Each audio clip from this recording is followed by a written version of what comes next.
Welcome back to the off field میں ہماری discussion جاری ہے مقبول بابی صاحب سے. اور ابھی جیسے کہ بریک سے پہلے ہم نے بات کی, انہوں نے کہا کہ میوزک میں کافی زیادہ ان کا انٹرسٹ ہے. اس حوالے سے جانتے ہیں کہ میوزک میں کس ٹیمپو کا میوزک وہ سننا زیادہ پسند کرتے ہیں.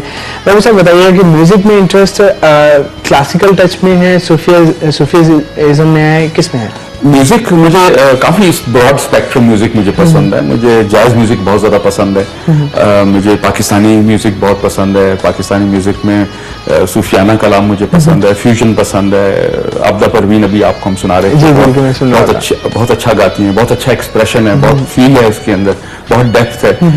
اسی طرح جواد ہیں, عاطف ہیں, گریٹ میوزیشینس. اور ویسٹرن میوزک میں مجھے گٹارسٹ بہت پسند ہیں, جن میں کارلوس سانٹانا ہے, ان کا بینڈ ہے, اور جیمی ہینڈرکس ہیں, بہت پسند ہے. اچھا بابی صاحب, آپ نے گٹار کی بات کی, تو گٹار انسٹرومنٹ سے بھی آپ کو کچھ لگاؤ ہے کوئی, اس میں بھی آپ نے آنے کی کوشش کی, کبھی سیکھا, کبھی کچھ اس طرح سے؟ بڑی میں آپ کو انٹرسٹنگ بات سناتا ہوں کہ ہر بینڈ کے اندر نا ایک شامل باجا ہوتا ہے.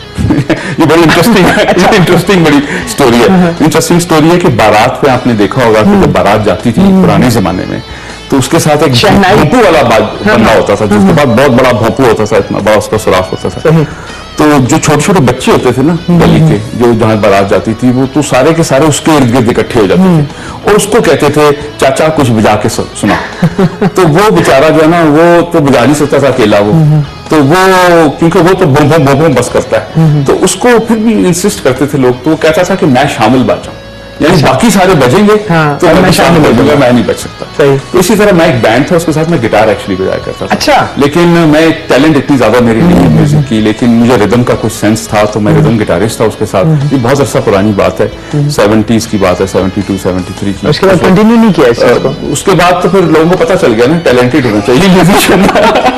تو میرے تو ٹیلنٹ نہیں تھی, میں تو شامل باجا تھا. بہرحال موومنٹ میری سب سے زیادہ زبردست ہوتی تھی. اچھا بابی صاحب, میں یہ بھی جاننا چاہوں گا, میوزک میں آپ کا انٹرسٹ اینڈ ماشاء اللہ سے اتنی زیادہ آپ کی کلیکشن بھی آپ کے پاس میوزک کی پڑی ہے.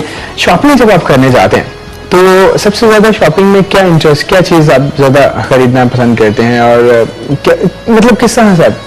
ہمارے سلسلہ یہ تھا کہ ہسٹوریکلی ہم نا سستی چیز خریدا کرتے. ہاں بالکل ٹھیک ہے. اور سستی چیزیں خرید کے نا اتنی زیادہ جمع ہو جاتی تھی کہ وہ استعمال بھی نہیں ہوتی.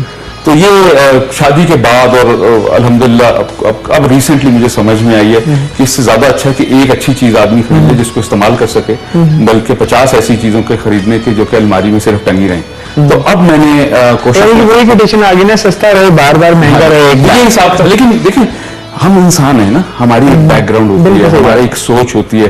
مجھے یاد ہے جب ہم سویڈن میں گئے تھے تو ہم نے 2 بلیاں پالی تھی وہاں. تو جب سویڈن میں ہم نے بلیاں پالی تھی تو ان کے لیے بازار سے جا کے کھانا لانا پڑتا تھا. تو وہ کھانے کا جو ڈبا تھا, تو وہ اس وقت کے زمانے میں 79 80 کی میں بات کر رہا ہوں, تو اس وقت کے زمانے میں اس کے 4 وقت کے کھانے کا ڈبا جو ہے 50 روپے کا آتا تھا. تو میرے والد صاحب کی تنخواہ جو تھی 700-800 روپے تھی. ٹھیک ہے. تو وہ جب بازار ہفتے کا سودا لینے بازار جاتے تھے تو 50-60 روپے خرچ کرتے تھے. تو ہم جو وہاں بلی کا کھانا خریدنے جاتے تھے 2-3 دن کے لیے, وہ 50 روپے کا آتا تھا, تو بڑا عجیب سا لگتا تھا. یہاں تو کبھی کسی نے بلی کا اس زمانے میں کھانا خریدا ہی نہیں تھا نا, وہ تو جو گھر میں ہوتا تھا اس کو مل گیا, جو بچ گیا. تو اس لیے میری مینٹیلٹی میں یہ چیز تھی, ابھی بھی شاید ہے, کہ میں کنجوس شاید نہیں ہوں لیکن میں کیئرفل ہوں.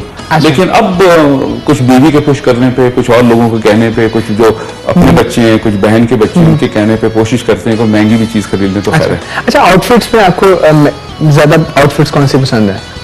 میں ایکچولی نارملی میں T shirt person, casual person ہوں. میں مطلب سوٹ ووٹ بھی ہیں ٹنگے ہوئے الماری میں, لیکن وہ ٹنگے ہی رہتے ہیں. اچھا زیادہ یوز نہیں کرتے؟ میں یوز نہیں کرتا. کیا برانڈ کانشیس بھی ہیں کہ یار میں نے اب آ کے آپ صرف برانڈس کی چیزیں لیتے ہیں, یا کیا چیز ہے؟ میرا خیال ہے ٹراؤزرز میں تو میں کوشش کرتا ہوں کہ برانڈ کی, میں نے نان برانڈ بہت ٹرائی کر کے دیکھ لیا, ان کی فٹنگ کا بہت مسئلہ ہوتا ہے. اب تو خیر نیچرلی نان برانڈ بھی بہت اچھے ہیں, میں مطلب معذرت کے ساتھ ان لوگوں کے ساتھ جو کہ بڑی اچھی چیزیں بنا رہے ہیں, لیکن شاید برانڈ کا نام اس کے اوپر نہیں لگا سکتے. لیکن اتنا زیادہ مجھے وہ نہیں ہے, فنیکی نہیں ہوں میں اس معاملے میں. اچھا بابو صاحب, میں آپ کی میرٹل لائف کے حوالے سے جاننا چاہوں گا کہ شادی کیسے ہوئی؟ سویڈش ہیں وہ, اینڈ آپ پاکستانی, وہاں پہ رہتے رہے. شادی کا کیا کیسے پیسہ کیسے ہوا, پرپوز کیا آپ نے, آپ نے ان کو پہلے کیا, کیسے ہوا؟ بڑی مزیدار سٹوری ہے یہ, اور یہ آپ کے ٹی وی کا ٹائم ختم ہو جائے گا, لیکن میں آپ خود ہی کہیں گے جس کو ٹیپ ریکارڈ کرتے ہوتے کسی اور بھی چلا دیں گے. ایسا ہوا کہ میں ایک این جی او کے ساتھ کام کرتا تھا یہاں پاکستان میں 1978 سے, اور وہ این جی او یونیورسٹی میں لیکچرر تھا, پنجاب یونیورسٹی میں نفسیات پڑھاتا تھا, اور اس کے بعد مجھے یہ خیال تھا کہ جب تک ہم ایڈلٹس کو ایڈلٹ لٹریسی نہیں پڑھائیں گے تو وہ اپنے بچوں کو اسکولوں میں نہیں بھیجیں گے, خاص طور پر رورل ایریا میں. ہماری لٹریسی کا پاکستان میں بہت بڑا ایشو ہے. تو میں اس این جی او کے ساتھ کام کرتا تھا, وہ ایک سویڈش این جی او تھی, اچھا, اس کا تعلق سویڈن کے ساتھ تھا. تو میری مسز جو تھی وہ والنٹیئر کے طور پہ سویڈن سے پاکستان آئی اسکول کے بچوں کا لنچ پروگرام اور لٹریسی پروگرام بنانے کے لیے. اچھا, تو جب بھی آئی تھی کام کرنے کے لیے آرگنائز 2 سال کا ان کا کانٹریکٹ تھا, تو یہاں پہ میری ان کی ملاقات ہوگی, تو ہماری ان کی دوستی ہوگی بہت بہت پکی, اور وہ دوستی چلتی رہی. نہ انہوں نے شادی کا سوچا نہ میں نے شادی کا سوچا. تو جب ان کا کانٹریکٹ اور ہماری دوستی بہت پکی ہوگی, ایک دوسرے کا خیال رکھتے تھے, لک آفٹر کرتے تھے. اور اس کے بعد یہ ہوا کہ جب ان کے واپس جانے کا وقت آیا تو ہم نے سوچا کہ یہ ان کے بغیر تو لگتا گزارا نہیں ہوگا. انہوں نے بھی کہا بھائی تمہارے بغیر گزارا نہیں ہے, دوستی کنٹینیو نہیں رہ سکتی تھی, میں سویڈن نہیں جا کے رہ سکتا تھا, وہ یہاں نہیں رہ سکتی تھی. تو پھر یہ سوچا کہ ہم شادی کر لیں تو بہت اچھا ہے. اچھا, اور پھر والدین سے جا کے بات کی. والدین بہت ناراض ہوئے, بہت اپسیٹ ہوئے, بہت پریشانی ہوئی, والدہ بہت پریشان ہوئی. لیکن فائنلی پیرنٹس بچوں کی بات مان جاتے ہیں. انہوں نے ہم نے کنونس ان کو کر لیا, وہ مان گئے بات, اور انہیں اجازت دے دی شادی کرنے کی. تو پھر ہم نے پہلے سویڈن جا کے شادی کر لی. اچھا, اور پھر جب واپس آئے تو والد صاحب نے اپنے وہاں میں بلوا کے وہاں نکاح پڑھوا دیا ہمارا. تو میری ایک ہی, میں تو سمجھدار لوگ بھی ہوتے ہیں, کچھ نہ سمجھ بھی ہوتے ہیں, لوگوں کی اپنی رائے ہے, لیکن میں اس قسم کا سمجھدار یا نہ سمجھدار ہوں جس نے ایک ہی لڑکی سے 2 دفعہ شادی کر. میں یہ جاننا چاہوں گا کہ آپ کی ایک بیٹی بھی ہے ماشاء اللہ. جی جی, وہ کیا کہتی ہیں؟ بیٹی جو ہے وہ بڑی ریمارکیبل ہیومن بینگ ہے, مائرا اس کا نام ہے. اچھا, وہ اس وقت سویڈن میں ہے, اور اس کی 23 سال عمر ہے, اور وہ آلریڈی بزنس ایتھکس میں پی ایچ ڈی کر رہی ہے. اور one of the youngest persons to be involved in doing a P H D programme from a university in Sweden. اور کافی اس کی ریسرچ ہے. اس کی آلریڈی ایک کتاب کنزیومر بہیویئر کے اوپر چھپ چکی ہے, جو کہ Amazon.com بیچتا بھی ہے $75 کی. So I'm very proud father from that point of view. اگر ان کی فیلڈ جو ہے آپ نے چوز کی ہے, انہوں نے خود انڈیپینڈنٹلی چوز کی ہے, جیسے آپ سے جو ہے وہ ڈسکشن کی کہ میں یہ کرنا چاہ رہی ہوں؟ جی, وہ ایسا ہے کہ مائرا بابری ایک انتہائی انڈیپینڈنٹ اور کانفیڈنٹ پرسن ہے.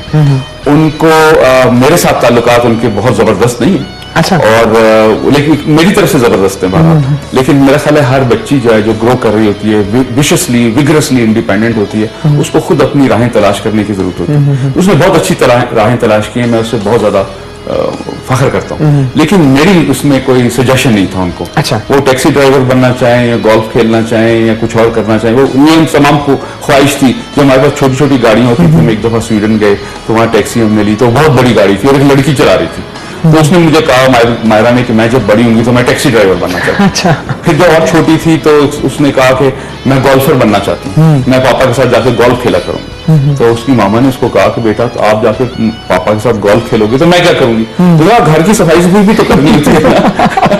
تو وہ وشسلی انڈیپینڈنٹ ہے اور اس نے اپنی مرضی سے سب کچھ کیا, which I am very proud of. اچھا, ٹیسٹ کے حوالے سے میں جاننا چاہوں گا, آپ کو ٹیسٹ میں کیسا ٹیسٹ پسند ہے, کیسے کھانا پسند کرتے ہیں آپ؟ مجھے کھانا جو ہے نا وہ بڑا سنفل کھانا جو ہے نا پسند ہے. اور سنفل سے مراد یہ ہے کہ جو نہیں کھانا چاہیے آپ کو, یعنی توا قیمہ اور بہت مرغن چیزیں اور پراٹھے, اسپائسی بھی اور پراٹھے بھی اور نہاری بھی, ان تمام چیزیں. But I don't get to do that very much and I don't do it. لیکن پسند آپ نے پوچھا تو پسند وہ ہے. مطلب اگر مجھے پراٹھا اور توا قیمہ کہیں مل جائے جو کہ ڈھیر سارے گھی میں اور ہو, چکن توا ہو, تو وہ مجھ سے ریزسٹ نہیں ہوتا. اچھا, ٹیسٹ میں آپ نے بات کی کہ گھر میں کبھی خود بھی کوکنگ وغیرہ؟ جی جی, ہاں جی, جو بندہ باہر رہ آتا ہے نا, اور خاص طور پہ اگر اس کی باہر رہنے کے دوران ماں ساتھ نہیں ہے یا پاکستانی بیوی نہیں ہے, تو اس کو کھانا پکانا بھی آ جاتا ہے اور بھی بہت ساری چیزیں سیکھ جاتا ہے, جو کہ میرا خیال ہے ہمارے مردوں کو سیکھنی چاہیے. صحیح, اس پر ہم بات کریں گے, لیکن اس کے بعد ہم بات کریں گے کچھ باؤنسر سیگمنٹ کے حوالے سے. اس وقت دیتے ہیں ایک چھوٹی سی بریک.